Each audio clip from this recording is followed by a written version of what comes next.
afternoon and welcome to What You Need to Know About Multidrug-Resistant Tuberculosis, or MDR-TB, a clinical and public health overview.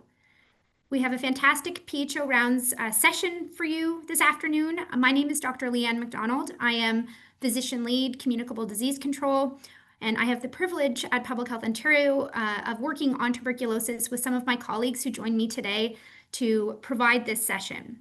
I'll be moderating and providing a very brief presentation and epidemiologic snapshot before I hand it over to our speakers and panelists. So it is now my pleasure to introduce Dr. Sarah Brode and our panelists for today's session. Dr. Brode is an Associate Professor of Medicine at the University of Toronto. She is the Medical Director of the TB programs at West Park Healthcare Centre and Toronto Western Hospital, both part of the University Health Network. And she's also co-author of the Canadian TB Standards 8th edition chapter on MDR-TB. So we truly have the expert here today. Her research focuses on epidemiology, treatment, and outcomes in TB and NTM. Dr. Angela Ma is clinical microbiologist at Public Health Ontario, overseeing the mycobacteriology lab section, and she's assistant professor at the University of Toronto. We have two health unit colleagues as well who are going to be participating in the panel. Jason Lapointe is a public health nurse and has been infection control professional for the Eastern Ontario Health Unit since 2009. And Dr. Elizabeth Ray has been the Associate Medical Officer of Health with the TB program at Toronto Public Health since 2005. She's a co-author as well of a chapter of the Canadian TB Standards, past chair of Stop TB Canada, and adjunct professor at the University of Toronto. So I'll move briefly into an epidemiologic overview before passing the torch to Dr. Brode. I don't have any conflicts to disclose. And collectively, what we're hoping you learn from today, and we can move on to the learning objectives slide, is that you are able to describe some of the recent epidemiologic trends with MDR-TB in Ontario, that you're familiar with some of the key definitions, and that you could discuss some of the challenges as well as opportunities in respect of both public health and clinical management of MDR-TB with an Ontario lens to it. The backdrop for this session today, which of course is focusing on drug-resistant TB, is the broader surveillance picture of TB in Ontario. So we're a low TB incidence region in Ontario and Canada more broadly, but we have seen recent increases in TB counts and rates in the province. So that's the broader picture of TB epidemiology. And so now let's talk about what do we mean when we describe MDR-TB. So next slide, please. MDR-TB refers to TB where there is resistance to both isoniazid and rifampin with or without resistance to other anti-TB drugs. Whereas pre-extensively drug-resistant, or XDR-TB, also requires resistance to a fluoroquinolone, and then XDR-TB, or extensively drug-resistant TB, requires resistance to bedaquiline or linezolid. So I am going to defer to my colleague, Dr. Sarah Brode, to speak more to the clinical management, but these are some good definitions to get us started as we look at trends. Next slide, please. When we look at the last 10 years of complete data in Ontario from IFIS, Integrated Public Health Information System, we can see on average 8.5 MDR-TB cases, so those are the cases in the purple bars there, per year in Ontario. So if you answered 8.5, you had the correct answer. Some fluctuation year to year, and very fortunately, we see that pre-XDR-TB is very rarely reported and only one XDR-TB case noted in our database to date. So that's a total of 91 cases over this time period of a decade in Ontario. Next slide, please. What about the geographic distribution? So this is a map of the province by the PHUs as they were at the end of 2024. And you can see about half of the health units in Ontario had at least one MDR-TB case reported over this time period of a decade, but most of those had only 1 to 3 cases, so limited experience with managing MDR-TB, whereas some had much higher numbers. So you can see in purple, that's Toronto Public Health, and that was over 30. So the total, number of cases masks, I think, some of the variability in burden and experience across the province and by PHU, but you can see geographically cases have occurred in the north, in the southwest, and stretching all the way to the east. Next slide, please. Some of the basic demographic characteristics of these cases include the majority being born outside of Canada, which is not surprising. This is the case in general for TB in Ontario.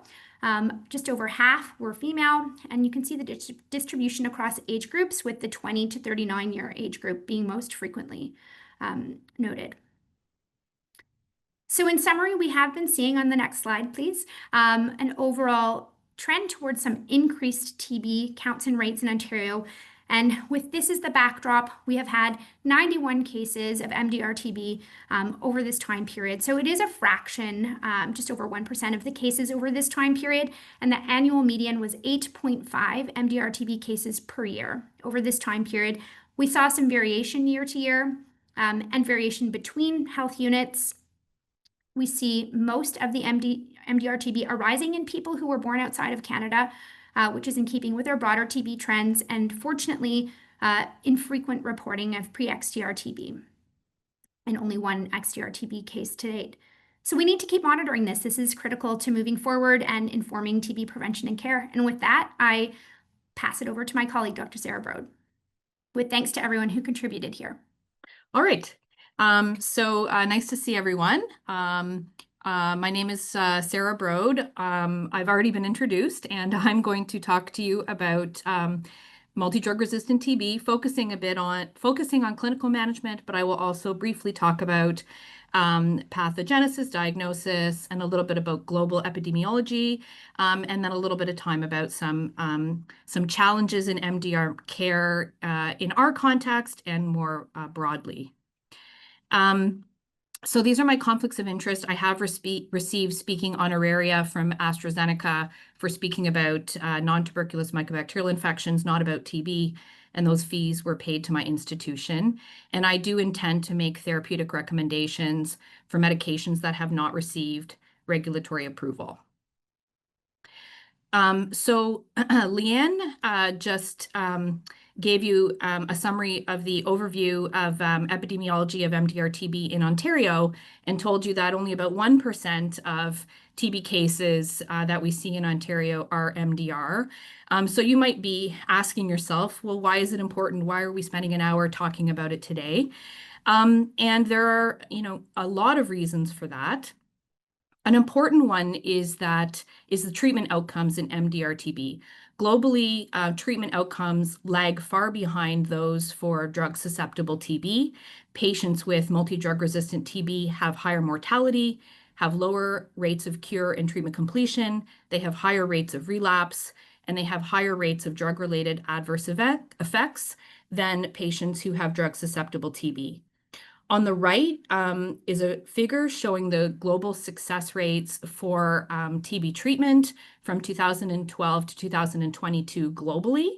And the blue line shows drug-susceptible TB, whereas the red line shows drug-resistant TB, MDR, and rifampin-resistant TB. And you can see that over that time period, there's been significant improvements in the treatment success rate for MDR and rifampin-resistant TB, but it still lags far behind that of drug-sensitive TB. And as of 2021, treatment success was only a little under 70%. I'm optimistic that over the last couple of years, as the newer regimens have been rolled out globally, this treatment success rate is hopefully going to improve, but we don't have data on that yet. The costs of treating multidrug-resistant TB are also substantially higher than the costs of treating drug-susceptible TB, both in Canada and globally. So I wanted to briefly touch on how drug resistance develops. I think it's important for providers treating TB to have a basic understanding of this so that we can try to avoid creating drug resistance in our patients who have drug-susceptible TB. So drug resistance is divided into two types. There's primary or transmitted drug resistance, and this occurs in people who have never been treated for TB before, but they're found to have a drug-resistant organism. And this is presumably because they've been infected from an outside source of resistant bacteria. This is in contrast with secondary or acquired drug resistance, and that is defined to occur when patients who initially have drug-susceptible TB bacteria, that TB later becomes drug-resistant during treatment. And how does that happen? Well, it's complicated, and I'm going to show a basic schematic to give you kind of a basic understanding of how this is believed to occur. So this is drug resistance theory. And what I'm showing in the figure on the top left is a population of TB bacteria. The white ones are sensitive to all of the first-line drugs, and the colored ones with the letters are showing TB bacteria that are resistant to one of the drugs shown there. So I is for isoniazid, P is for pyrazinamide, R is for rifampin. When TB bacteria multiply, they naturally develop mutations spontaneously. And when they multiply enough, there are naturally occurring mutations that confer resistance to drugs.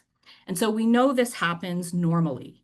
And so in a normal population of a large number of bacteria, there's going to be a small amount that are naturally resistant to isoniazid or rifampin or pyrazinamide.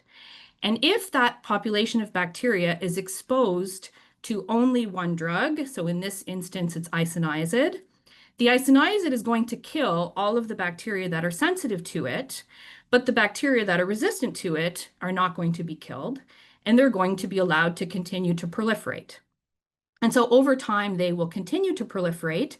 And as they proliferate to a large number, there's going to be, again, spontaneously, naturally occurring mutations that are going to confer resistance to additional drugs. And here you can see over time, this population, now there's a bacteria that has spontaneously developed resistance to rifampin. If that population of bacteria are then exposed to isoniazid and rifampin, all of the green bacteria will be killed by the rifampin, but the red one is not going to be killed. So then that population is selected for, that population is allowed to proliferate, and now you have multi-drug-resistant TB. So that's kind of a basic schema of how drug resistance is believed to happen. And, this is kind of showing exposure to a single drug, but it might be that the patient was only taking a single drug. Alternatively, it could be that the bacteria are only seeing a single drug. Perhaps the patient was taking more drugs, but those drugs do not make it to the lesion where the bacteria are present. And so that can lead to resistance occurring. And so clinically, the acquisition of drug resistance can happen from the following ways. Could be the treatment regimen is inadequate. Either not enough drugs are given, the right drugs are not given, or some drugs are stopped too soon. Another possibility is intermittent or erratic ingestion of the prescribed anti-TB drugs. And another possibility, which is over time believed, now understood to be a major driver of the development of drug resistance, is low drug concentration exposures at the site of infection. And that could occur from a number of scenarios. It could be that the drug doses that are prescribed are suboptimal. It could be that the drugs are poor quality, not so much in Canada, but in other parts of the world. That is felt to be a major driver of the development of drug-resistant TB. The patient could be malabsorbing the drugs, and so low levels are getting to the lesions where they need to get to. And in cavitary pulmonary TB, we know that in large cavities, some of the anti-TB drugs do not penetrate well, and they can actually penetrate into those cavities differentially.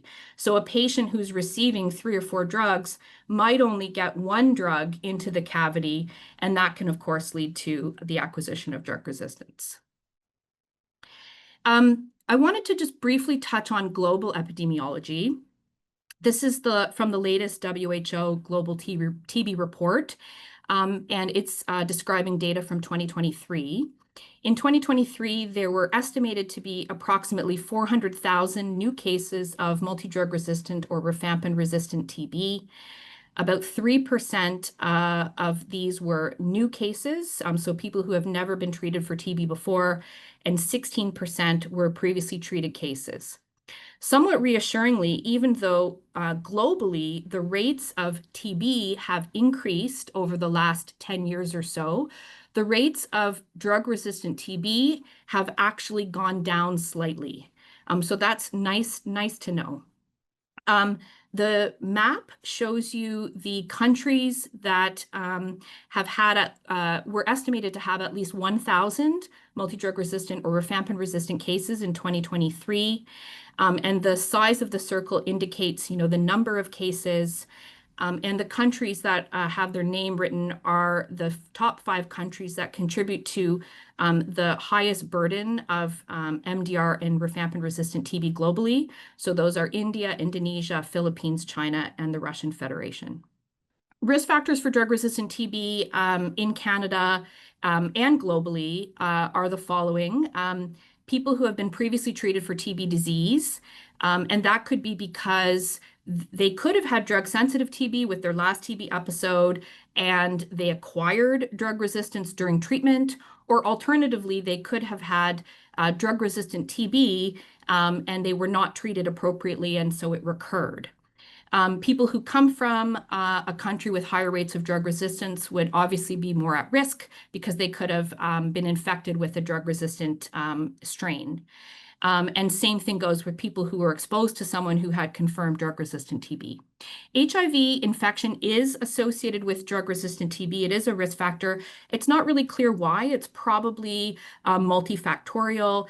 It could be partly because people with HIV are more at risk for drug malabsorption of the TB drugs. It could also be overlapping epidemiologic risk factors for acquiring HIV and acquiring drug-resistant TB.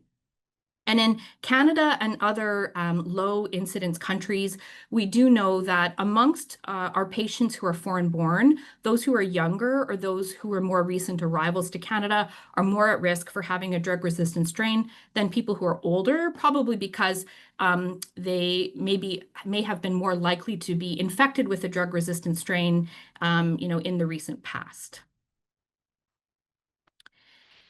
And so Leanne talked about the definition of MDR, which is resistance to isoniazid and rifampin. How do we make a diagnosis?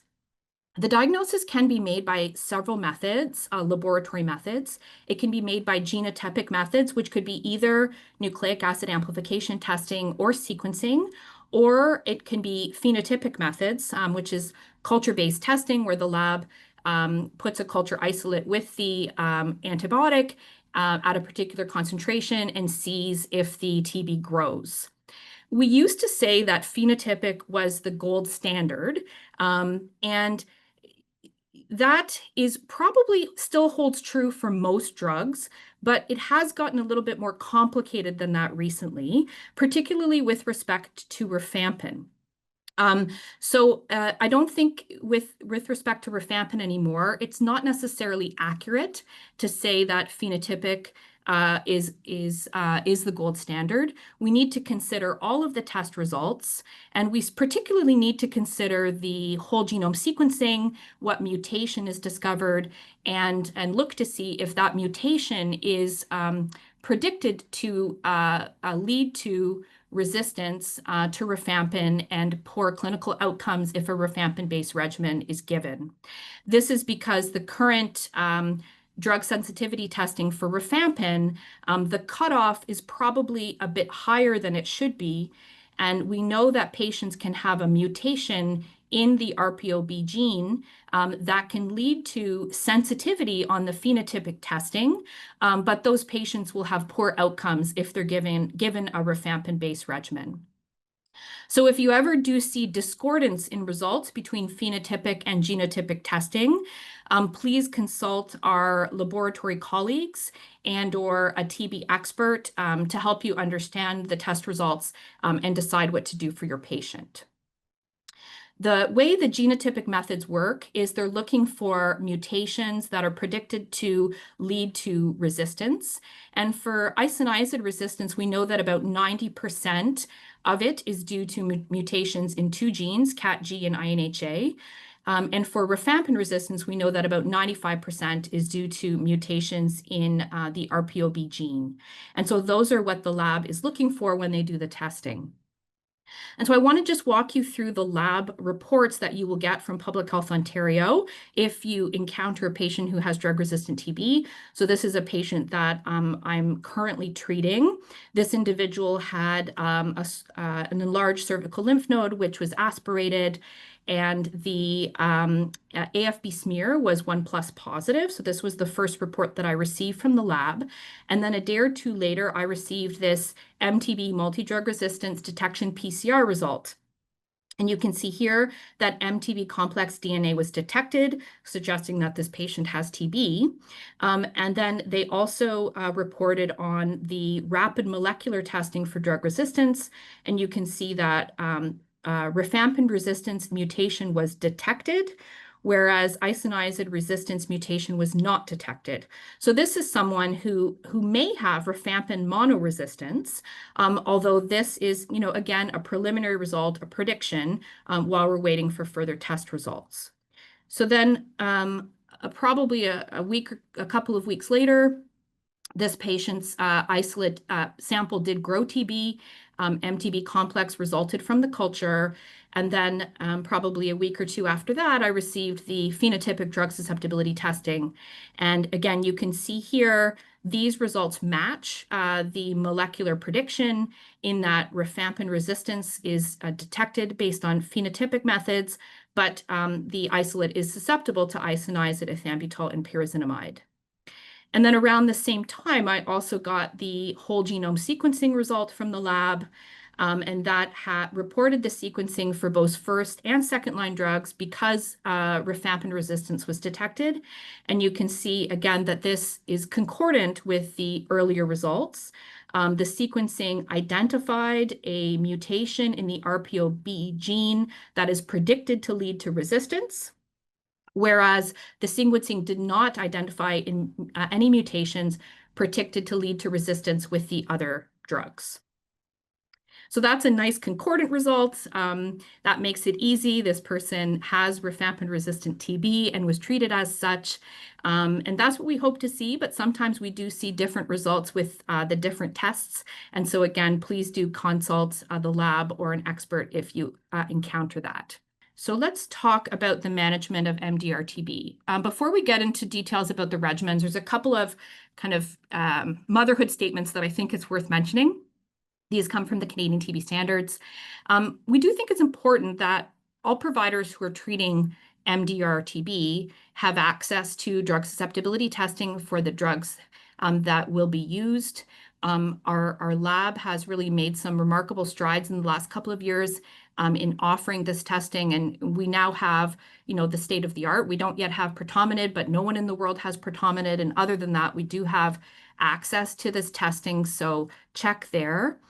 We should have an uninterrupted supply of quality assured drugs.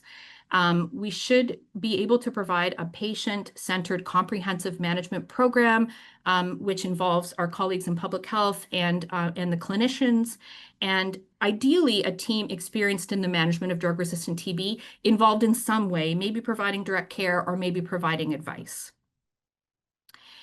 I am speaking on behalf of myself, not on behalf of the Canadian TB Standards, even though I was an author. I want to point out that there have been new treatment regimens, new treatment recommendations for MDR that have come out since the publication of the Canadian TB Standards. The treatment recommendations that we recommended in the drug-resistant TB chapter of the Canadian TB Standards were published in 2022, and they are not current because there has been so much research going on in this field that since 2022, there have been multiple clinical trials of new treatment regimens that have been published. And so the Canadian TB Standards is not currently a good reference in advising you how to treat multidrug-resistant TB until it gets updated, which hopefully will happen soon. The best references right now are the WHO 2025 guidelines. Those are the most current.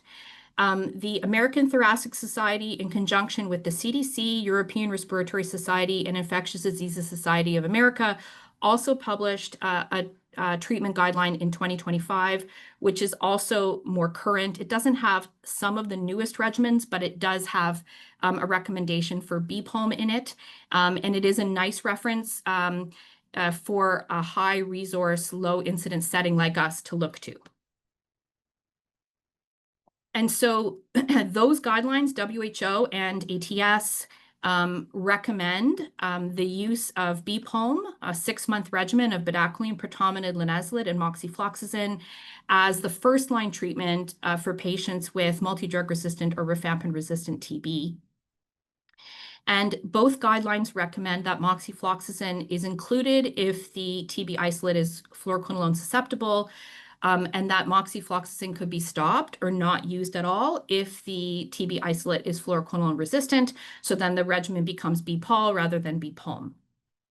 The evidence for this regimen comes from a number of trials, particularly the TB practical trial and the Xenix trials.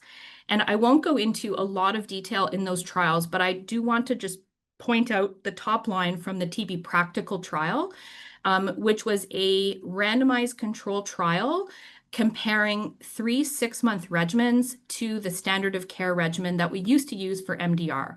The standard of care is an 18-month 5-drug regimen, and these are 6-month regimens, BPOM, BPOL without moxi, or BPOL plus clofazimine. And you can see that the 6-month regimens were actually not only non-inferior, they were actually superior to standard of care with favorable outcomes, of 80 to 90% compared with only 60% with standard of care. When the unfavorable outcomes are broken down, you can see that the standard of care did so poorly because of early treatment discontinuation, and this was driven mainly by side effects. A lot of people have side effects with a regimen of 5 drugs for 18 months. And there were much fewer early treatment discontinuations in the shorter regimens. Microbiologic failure was quite rare. Deaths were quite rare. There were some recurrences, and this is worth noting, particularly in the BPOL-C and the BPOL regimen, less so in the BPOM. And so this is something that we're going to need to keep an eye on over time. Maybe slightly more recurrences than standard of care. But given overall BPOM performs so well, that is now the recommended treatment. This is the dosing that's recommended. It's recommended to be given for 26 weeks. The TB practical trial did not extend BPOM beyond 6 months. So even patients who had severe TB who were slow to respond still only got 6 months of treatment. The Xenix trial that looked at BPOL rather than BPOM did extend some patients' treatment from 6 months to 9 months if they were slow to respond. And so the WHO does not recommend extending BPOM. They do recommend that you can consider extending BPOL if patients are slow to respond. The ATS, on the other hand, takes a bit of a more aggressive approach. They recommend that you can consider extending to 9 months, even BPOL, if the patient has evidence for delayed response. And so you may see some providers extend the BPOM regimen from 6 months to 9 months in patients who have more extensive TB or are slow to improve. A few practical points about implementation of BPOM and BPOL. They are currently not recommended for patients who have severe extrapulmonary TB, including central nervous system TB, bone and joint TB, or disseminated TB with multiple organ involvement, because those patients were not included in the clinical trials, and there's uncertainty as to how those patients will do with these regimens. They're also currently not recommended in people who are pregnant or breastfeeding or in children under the age of 14.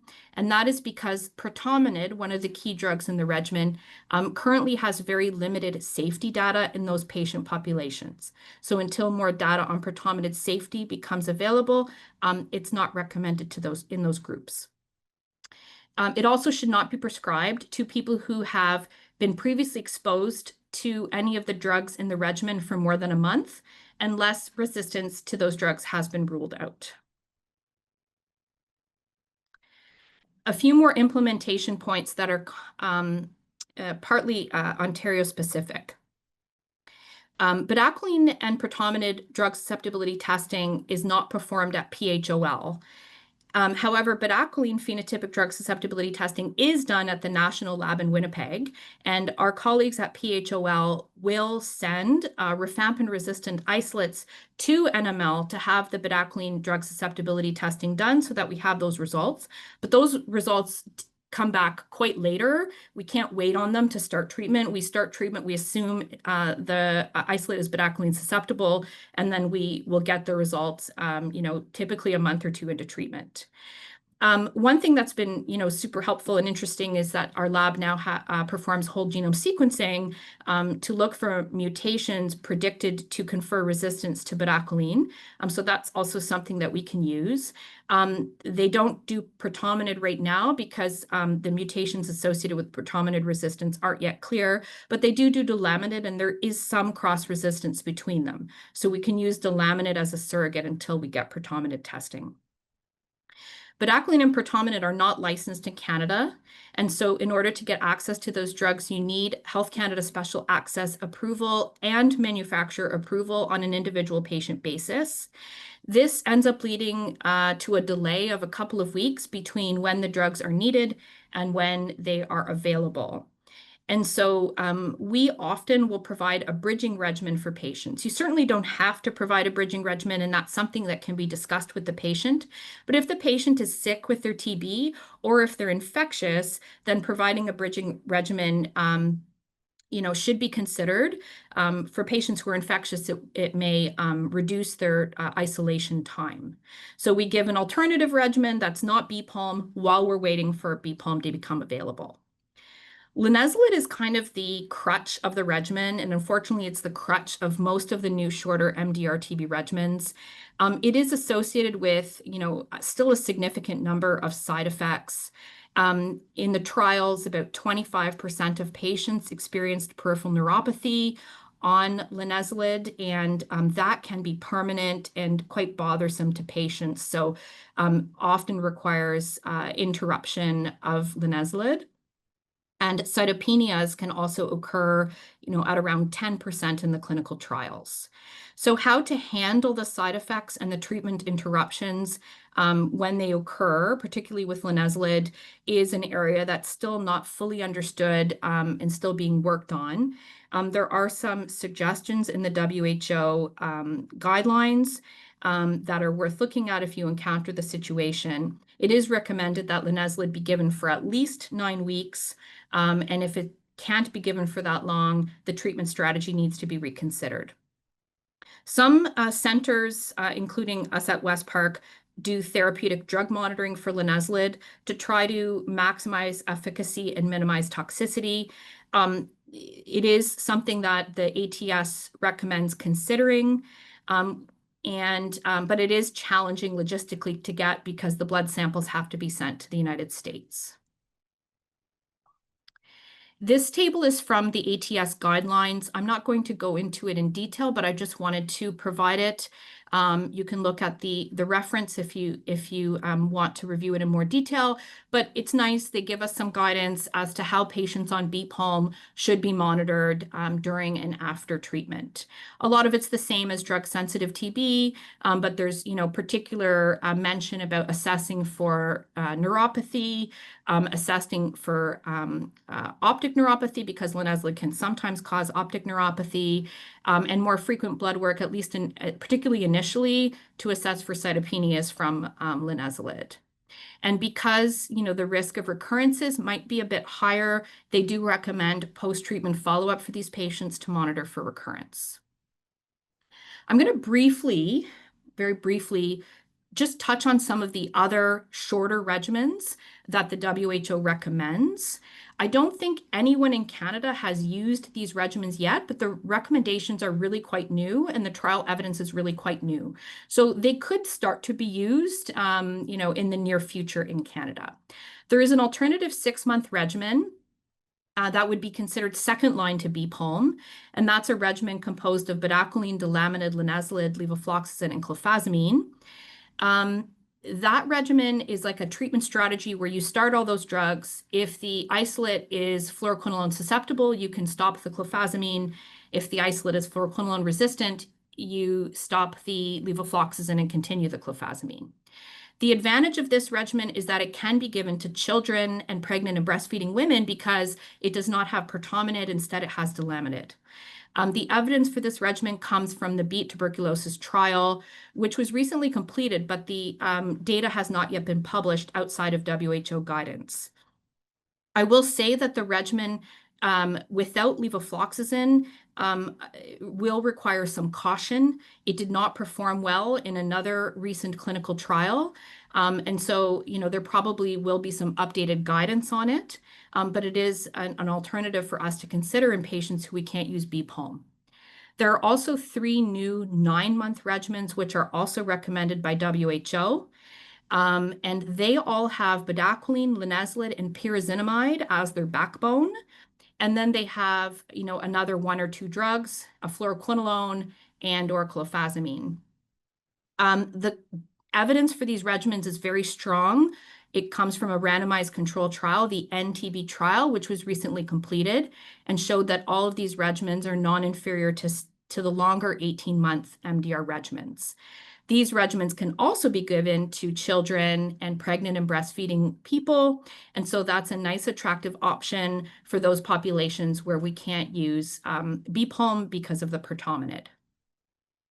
There's another 9-month regimen that is also recommended by WHO, but I really don't think it's applicable to our setting. It's a lot of drugs, 7 drugs. Some of them have significant side effects. And so it is recommended, but I don't see it being used here in Canada. And so it's so nice we have all these new shorter regimens. There are still some patients, though, that require a longer individualized MDR regimen. This is the MDR treatment that we've been giving for many years. This is the regimen that's described in the Canadian TB standards. It's a 5-month regimen initially, can be stepped down to 4 drugs after about 6 months. And those drugs are chosen, from a list in a hierarchical fashion.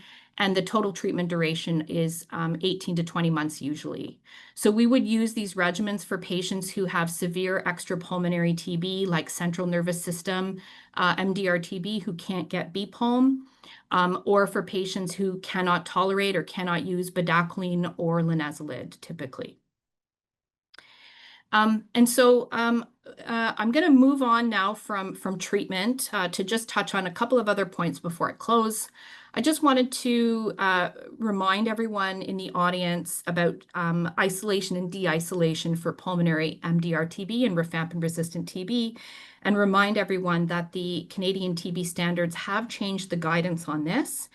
And the current recommendation is that patients who have rifampin-resistant TB can have their airborne precautions discontinued after clinical improvement, drug susceptibility results are available, and a minimum of 4 weeks of effective therapy have been completed, and that's at least 3 effective drugs. And in addition, those who are smear positive need to have 3 consecutive negative sputum smears. So these patients are still in isolation for a long time. It's at least 4 weeks. But it is an improvement from the previous guidance when we were waiting for culture conversion. And so as I close, and I hope we discuss more of these challenges with the panel, I wanted to just touch on some of the current challenges that we face in managing patients with multidrug-resistant TB. As I mentioned at the beginning, treatment outcomes are much poorer than with drug-sensitive TB. I do think and hope, I'm optimistic that this will improve with the newer regimens, but that's still yet to be seen. Medication side effects are definitely better with these shorter regimens than they used to be, but they still are an issue, particularly with linezolid. Costs, the newer regimens are likely cost saving compared to the older regimens, but are still more expensive than the regimens for drug-sensitive TB. And so, globally, this remains an issue. I just showed you so many, new regimens and clinical trials that have been published in the last couple of years. And these rapidly evolving treatment recommendations are great. It's great that we have so much evidence, but it also makes it challenging to manage these patients, to keep up with all of this evidence and to gain experience with these drugs. And I mentioned previously, and I will reiterate, we do have some unique challenges, in Canada. Access to diagnostics for drug-resistant TB has substantially improved thanks to our lab colleagues over the last couple of years. So it's not really much of an issue for us in Ontario anymore. Some of the other provincial labs or areas of the country don't yet have the same access to rapid diagnostics that we do. One thing that is still maybe will become an issue is rapid access to fluoroquinolone drug susceptibility testing, because the 9-month regimens require that quinolone susceptibility be confirmed before they're started. So that could be an issue if we start to roll out those regimens. Access to drugs remains an issue. It's also improved, but it's still challenging. It typically takes a couple of weeks to get them. It requires someone with experience filling out the forms, knowing where to send them. And so, there's still room for improvement there. And we have small numbers of patients with drug-resistant TB, which is a great thing. But then when we encounter one of these patients, it makes it even more challenging for us to manage them, because we all have to get requests for advice or consultation to help manage these patients. And so to summarize, MDR-TB is resistant to isoniazid and rifampin plus or minus other drugs. The diagnosis is made by genotypic or phenotypic methods. BPOM for 6 months is now the WHO and the ATS recommended treatment regimen.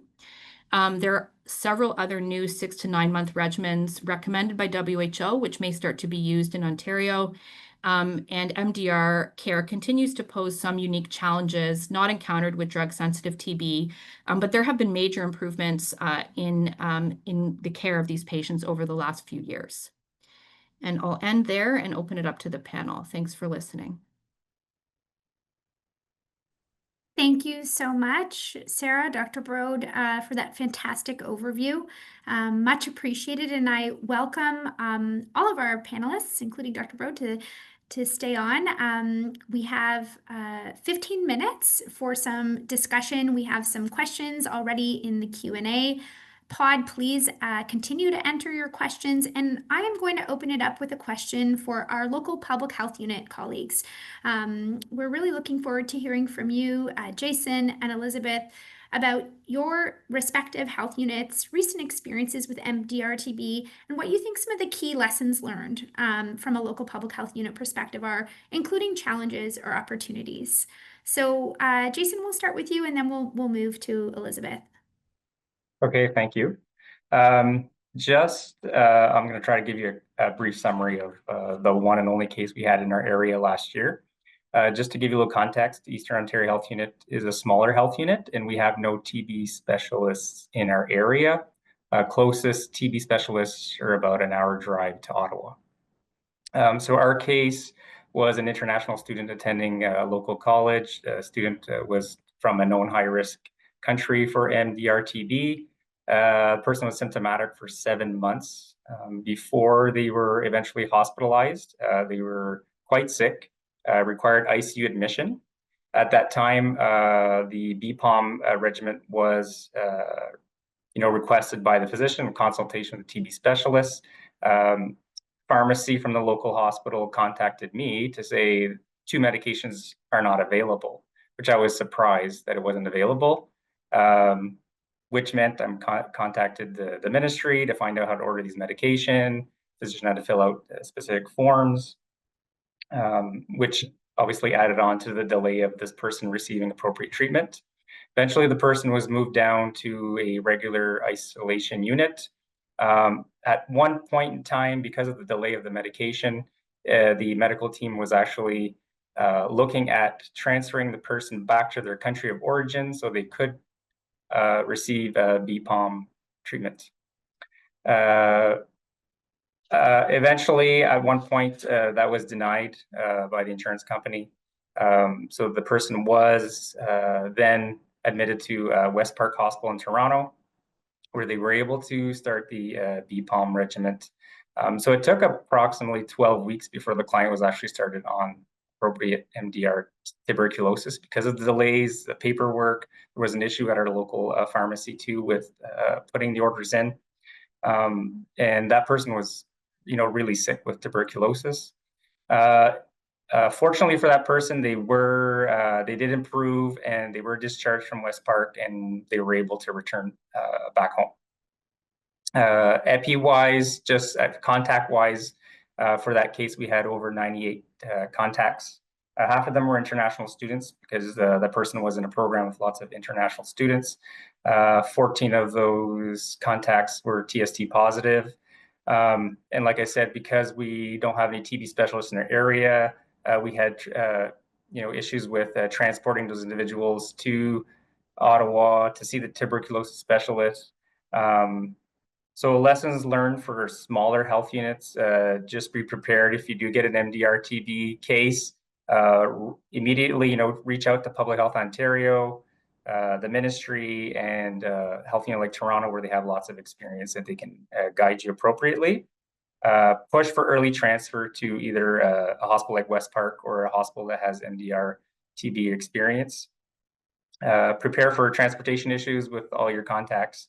And also prepare to make available LTBI treatment medication that the health units don't typically carry. So having, organizing with a local pharmacy for medication like moxifloxacin. That's it for me. Thank you so much, Jason. And over to you, Elizabeth, for a health unit with a different population and profile. Sure. I guess the first thing to say is so Toronto has had for many years a fair amount, well, in Ontario terms, a fair amount of multi-drug-resistant TB. So I am still completely dazzled by the BPOM regimen, by an all-oral, only 6 months, much, much better tolerated regimen. It is hard to overstate how terrible the prior regimens were. Sarah talked about side effects, but we're talking about people with permanent deafness from the drugs, people who had crippling peripheral neuropathy for years because of the drugs, people with intractable nausea, vomiting, really terrible for 18 months minimum.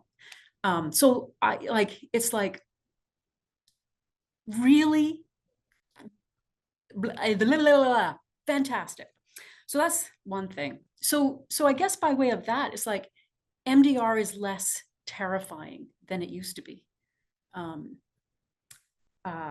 Other things, I guess I'm kind of following up on, Jason's points and some of Sarah's. This is such a fast-moving field, and MDR-TB is like anything else. The more you do, the better the outcome. So this is not something where you want to be, racing to scribble down the drug dosages from Sarah's slides. This is a call a friend. This is get in as soon as you get the first resistance result that says rifampin resistance, call a friend, call the biggest experienced MDR program that you have access to. Case conferences are incredibly useful because it's a team sport for sure. And the other kind of biggest conclusion or biggest advice I have is one of the most important people to include on that case conference with an experienced MDR team is the pharmacist at your end and the pharmacist for us in Ontario, it's the pharmacist at West Park, because there's already that minimal delay getting the turnaround time for bedaquiline and pretomanid. And it is a really frustratingly convoluted process to get those meds from SAP. Having a template for that SAP application and step by step, here's what to do, is super critical. Because once you have that rifampin resistant result, the clock is already ticking. So it's within 24 hours, get the experienced pharmacist on the call. That's my biggest take home from this. The other thing is, I think Jason's like your experience was with an incredibly ill person, like would have been in ICU even with regular TB, let alone MDR. The BPOM regimen makes it possible to manage people completely as outpatients, unless they're so sick they need hospital care anyway.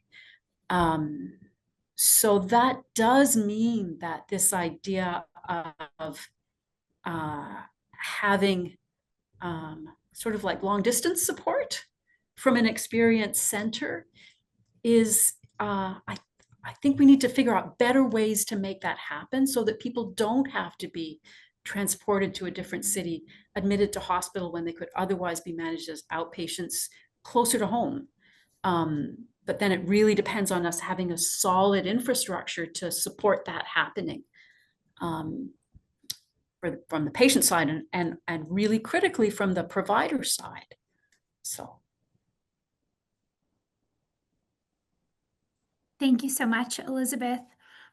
I'm going to go to a couple of questions that I think are lab related for Angela. Then we'll return to some questions about the special access program and accessing some of these recommended medications for BPOM, and then perhaps move to some questions that are about tuberculosis preventive therapy in the context of drug-resistant TB exposures.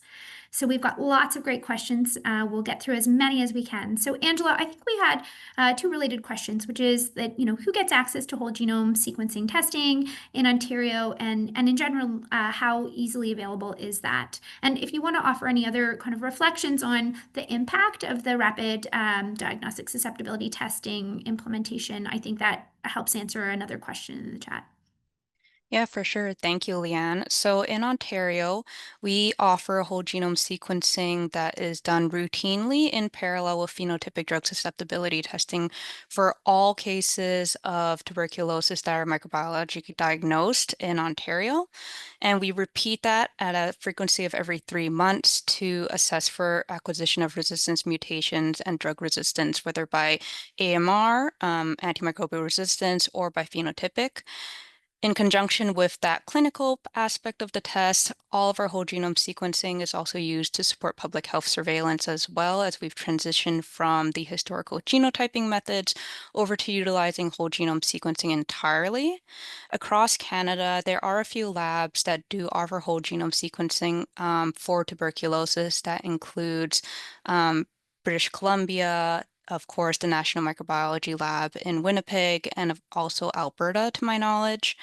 And then in terms of rapid drug susceptibility testing for kind of that early diagnostic testing, different laboratories, not just provincial laboratories, may offer their tests for their patient settings. That can include the Cepheid Expert test, which is very commonly utilized. Here in Ontario, we utilize the BD Max assay, and it can differ between what laboratory you're sending your testing to.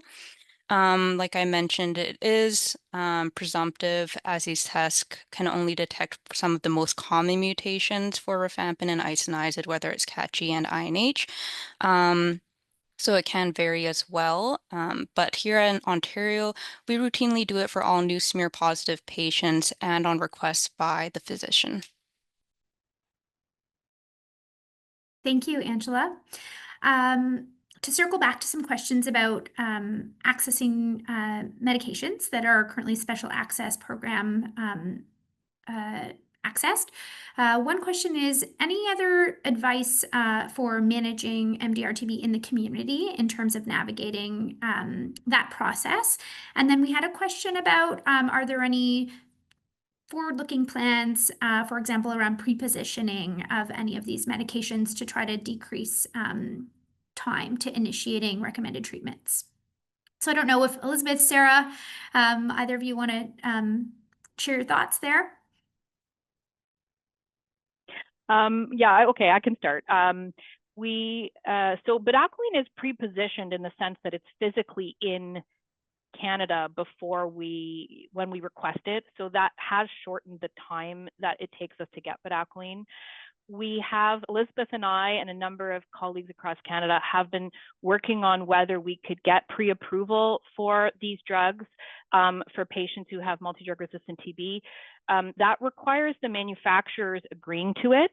And as of now, we haven't been able to come to an agreement. Health Canada has been helping us. We haven't yet been able to come to an agreement with the manufacturers because that would mean that they wouldn't be able to review our individual requests. And so we'd like to have pre-approval, but and we're working on it, but right now we don't know if it will happen. In terms of managing MDR in the community, yeah, I agree with Elizabeth. Please reach out to us at West Park, our pharmacist. We can send you the template. We can tell you, what exactly you need to write on the Health Canada form to get the drug approved and how to request the drug from the manufacturer. So don't try to reinvent the wheel, just ask us and we'll help you out.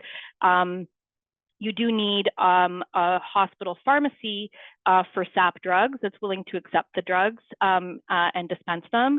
And so you can't just use like a Shoppers Drug Mart in the community. It needs to be a hospital pharmacy to handle SAP medications. And again, we're always happy to provide advice if there are, clinical issues that arise during treatment. So don't be shy about asking for that. Elizabeth, did you have anything to add? No, I agree. And I got to say, like, West Park has been really great about not just helping with the initial setup, but being on tap for consultation throughout the 6 months of treatment on BPOM. Yeah, I'm just looking at a question from Lena, if I can, about DOT for people with MDR-TB. Yeah, that's pretty important. People, if they've gotten as far as MDR-TB, it's not a salvage regimen by any means, but there aren't that many options if you have MDR-TB already. So it's really, really important to make that work well. So and I will say, like, we say DOT, but it's not just about watching the medications go in. It's also about really tight management of side effects and monitoring response. And that's actually one of the most valuable pieces of having that really, intense support. So yeah, big fan of treatment support, including DOT for people with multidrug-resistant TB.